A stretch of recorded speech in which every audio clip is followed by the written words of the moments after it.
Hey everybody, and welcome back to the Brita Filter. My name is Britta, and today on the Guide to Living in Sweden, we are going to be talking about apps. Woo! It sounds really exciting. It's probably not going to be as exciting as you think it is because it's not about like super cool apps to use just for fun. It's more about functional apps. But yeah, let's get right into it. What I will say, I'm not sure, I think I mentioned this before, but construction, they are still going. I mean, fancy that. They didn't finish overnight, but they've been really loud the last few days. So if there's any noise interruptions, I apologize in advance. So the apps that I'm going to be talking about more specifically are, I'm going to at least mention bank account apps. So for me, it was Banken. I'm going to kind of breeze over that because I think most people are familiar with bank apps, but sure luck. I'll still run through that. And then I'm going to be talking more specifically about an app called Mobil BankID, also another app called Kivra, and then an app called Swish. So those are the ones I'm going to be focusing on. I also probably will briefly mention a few other apps that I just have on my phone, but they're not really as focused on like the nitty-gritty of helping you to function within Sweden really smoothly. So why am I talking about apps? It's because, as I mentioned before, Sweden is really technology driven, which is great. It's amazing. But it's definitely something that I've had to get used to in a good way, because in the US, all these types of things are not as common. I'm sure that they're becoming more and more common now that I've lived abroad for quite a few years. I haven't really been keeping up to date with everything there, but in rural Michigan, where I'm from, it's still pretty far behind of where Sweden is right now. So, with that said, I will get right into it. I'm going to be showing you on my phone. So everything, of course, requires a smartphone, but I'm going to be showing these apps to you on my phone, and giving you some ideas. Of course, if you have any other recommendations, please let me know in the comments. And I'm more than happy to take a look at them because anything is super helpful for me to be able to use myself. These apps, some of them I would have come across to when I moved here, but Joachim brought me to all of these apps and they've all been very helpful. And I probably would have I would have found them on my own, but it would have taken some time. One thing to keep in mind is that I did download all of these apps after I opened up my bank account. So a lot of them are more bank related, or more integrated into society related. So I didn't download these apps early. I guess you can, but I'm not sure if you're going to be able to make much use out of them. So, like I said, the first one is the Banken. So beautiful, wonderful. Nothing's going to come into focus, but there you go. It says Bank in there. And that's the app I've used, or that's the bank I use rather. Any bank here, any normal bank, is going to have an app. They're all really nice. Like, I really like Banken's app. The one thing that I will say about Banken on the app itself is that it's all in Swedish, which like, of course, I need to learn Swedish, but it's a very specific language, and a lot of times it's somewhat stressful because I wish that I could understand what was going on at all times with my bank. So that's a good thing to keep in mind. They might have an English somehow to make the app in English on the app, but I haven't found that way. And maybe another bank does do that, but that's one thing that is a little bit more difficult because you're going to have to meander your way through in Swedish. And click on, sometimes I click on a lot of different things until I find the thing that I was actually looking for. But anyway, I'll just click on it just so you can see what it looks like. It's like any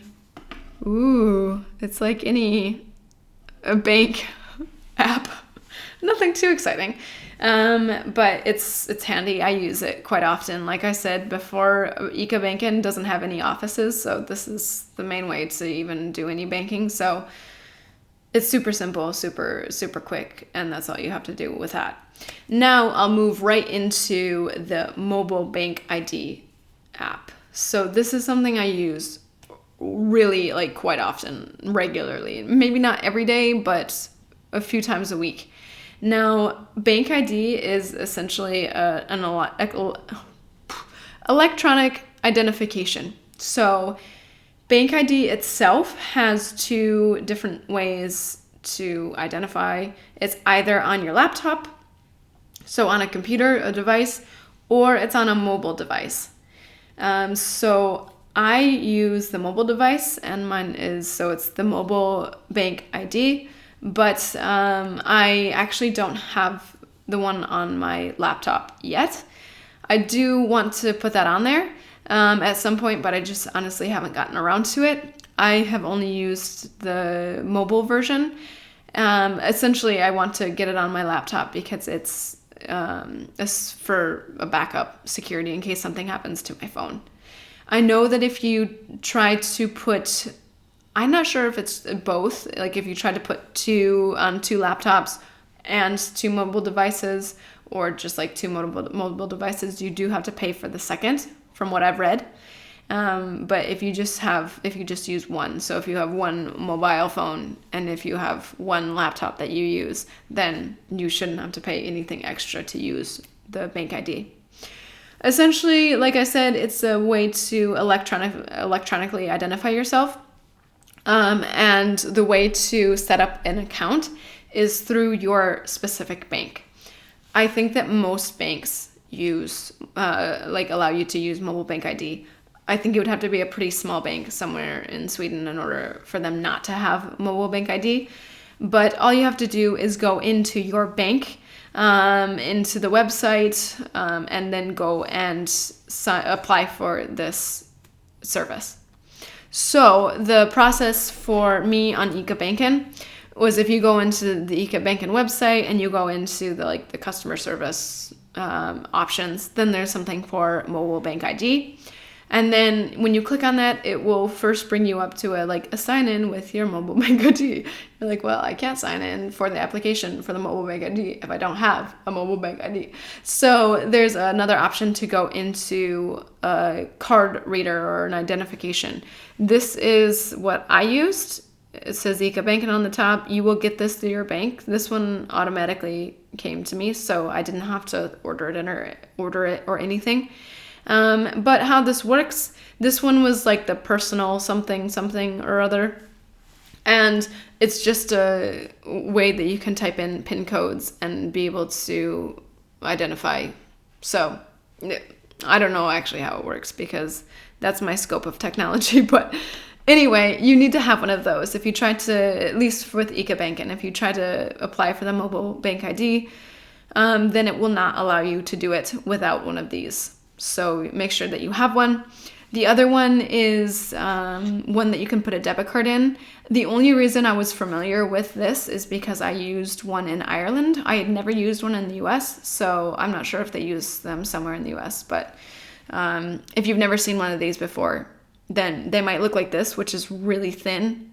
I didn't have any of these in Ireland, but the other ones are a little bit thicker, and then you can put your debit card right into it. And then you can type in PIN codes and do the codes in there. Then you just follow the steps and go through that process. And then it will ask you to make sure you download the app. So the app itself, you're going to see a beautiful picture, not right there. It says BankID. And the app itself is pretty boring. I mean, there's nothing on it. This is what it looks like. That's the little logo. And it just says ready to use. And that's all it is. Now it says start a login or a signature on a web page or in another app. So that's how it works. When you go to log in somewhere or you go into an app which has a little bit more security measures, then it will ask you if you want to sign in using Mobil BankID. So it's a really quick and really simple way to sign in. Sometimes I do get frustrated with it because sometimes you you sign in using Mobil BankID and then you try to do something in that site and then it asks you to do Mobil BankID again. I'm like, I already signed into it to get in here. Why do I have to do it again? Anyway, it's for protection. It's for precautions. So I guess I am very thankful for it. But It's really cool because what happens, and the very first time I used this, my mind was like blown, but I was on my laptop and I was trying to sign in somewhere. I think it was on one of the government services, so Skatteverket, the tax agency. I think I was trying to sign in there, and and then it asks for your pusher number, and you just type in like I mentioned before, pusher number is like your social security number, and then after you type in that, then it will say log in with your mobile bank ID, and then it will prompt you to open up the app. What happens is that on the app itself, it will say, I identify myself here. And then you type in your PIN code. So what I'll do is I'll show you with my ICA-banken, which is an app. So at the bottom, it says down here, log in with mobile bank ID. So you can just click that. Now, like I mentioned, it will prompt you to, well, there we go. It will prompt you to put in your pusher number. And then after you do that, I can't talk and do things at the same time, so hence my silence. After that, then it will go and bring you back. It will automatically bring you to the mobile bank ID app. And it says, I identify myself at ICA-banken.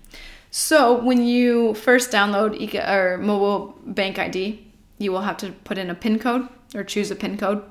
And then after you do that, then whenever you sign in anywhere, you type in that PIN code. That PIN code is your signature. So if I type in my identification here, what happens is then it logs you into your wherever you're trying to go. So then it just logged me into my bank on the app.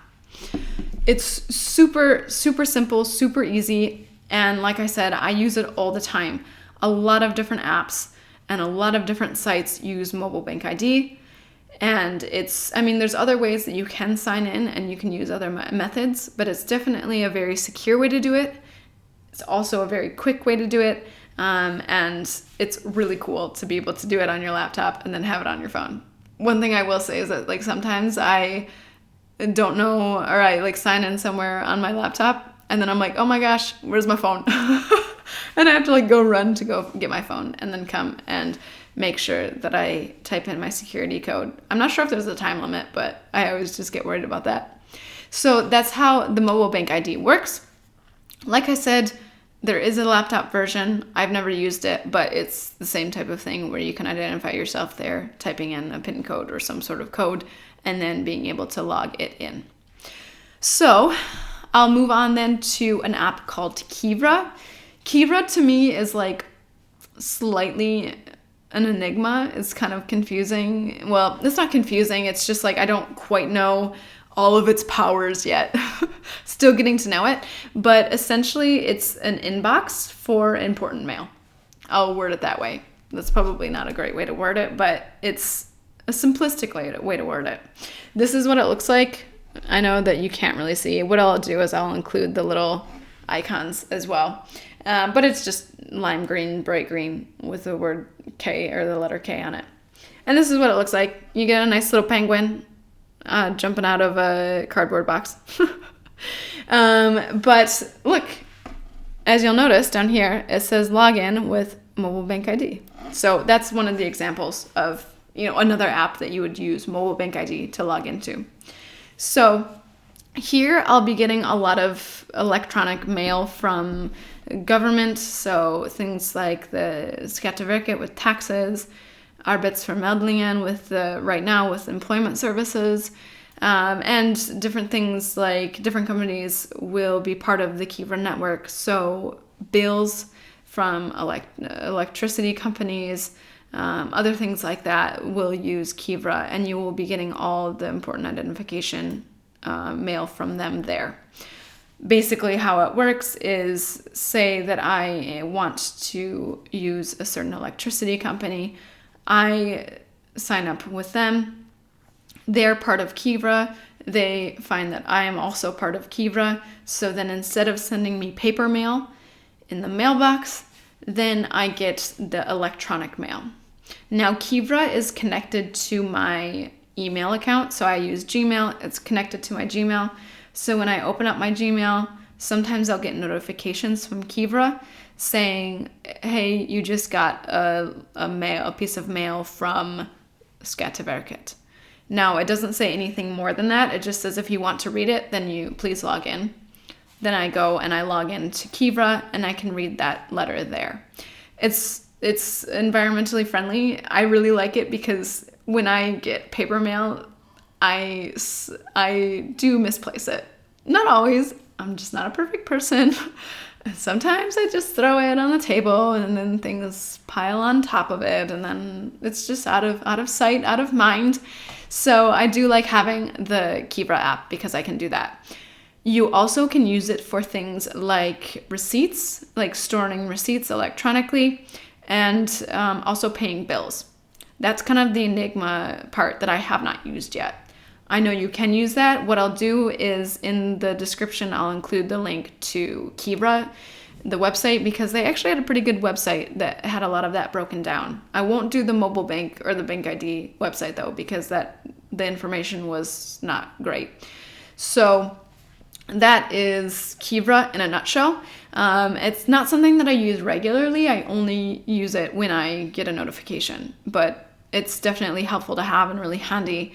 And I like it a lot better than getting a lot of like paper mail in the mail.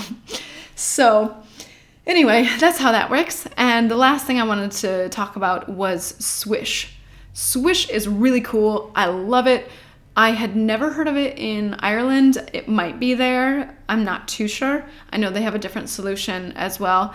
I know it wasn't in the US when I was living there, but essentially it's a really quick and easy, simple way to pay people.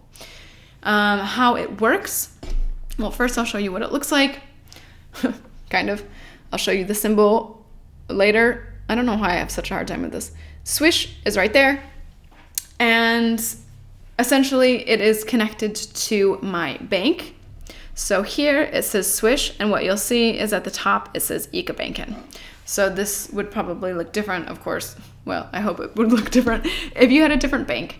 The way to sign up and be able to use Swish is again through your bank. I went into the app, the ICA-banken app, and then I clicked on Swish, and then I was able to approve of using the service. So all you need to have Swish is the app, of course. You need the app to use the app. And then you have your bank account connected, which you sign up through your bank account.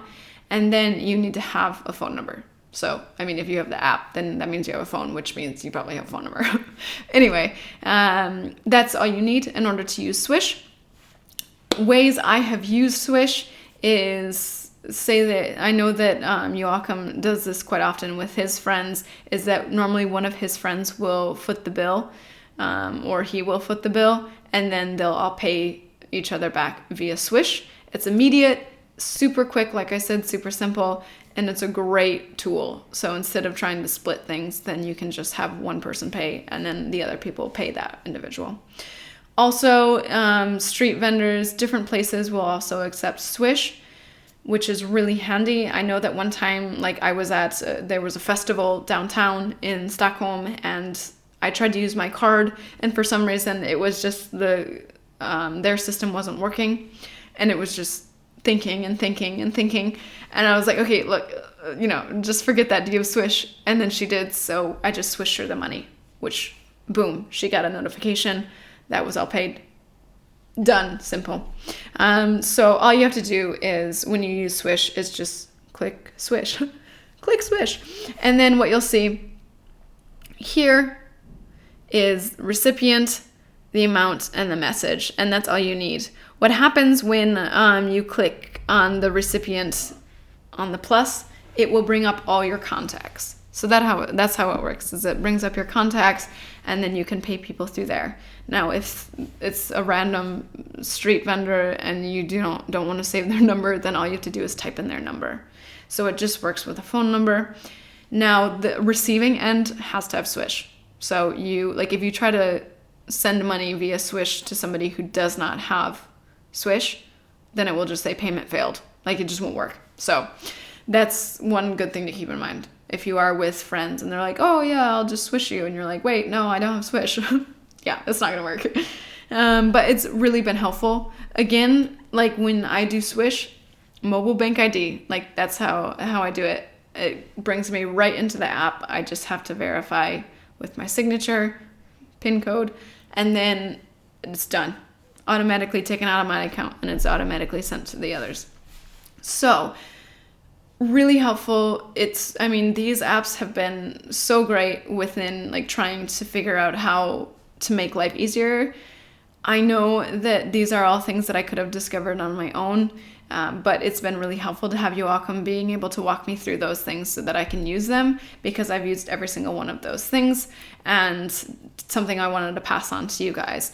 Now, random other things that I've used, like this is super random, but Google Translate is a given if you just want to, if you're at the store and you don't know what something is, or you're trying to look up something. I've done this quite often where I'm like, I'm just trying to find this item, but I don't know what it is in Swedish. I'll just type it and then use it. So like anywhere, if you're traveling anywhere, you have Google Translate. And then another app that I use quite often actually for Swedish is Quizlet, which is just flashcards. So I can go over different things like that and check it out.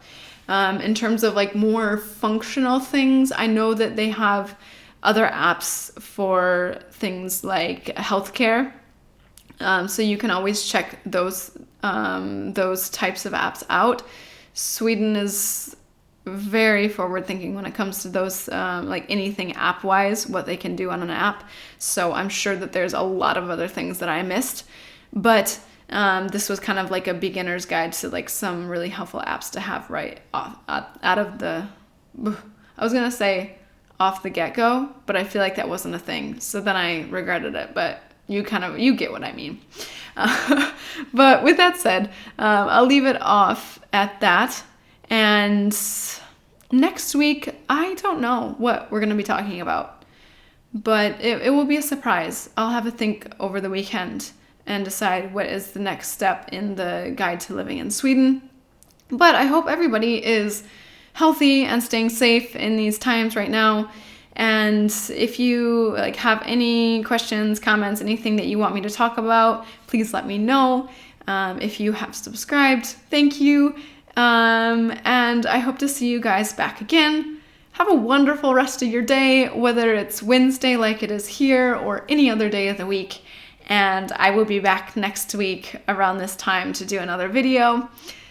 With that said, vi ses, hej då, bye everybody.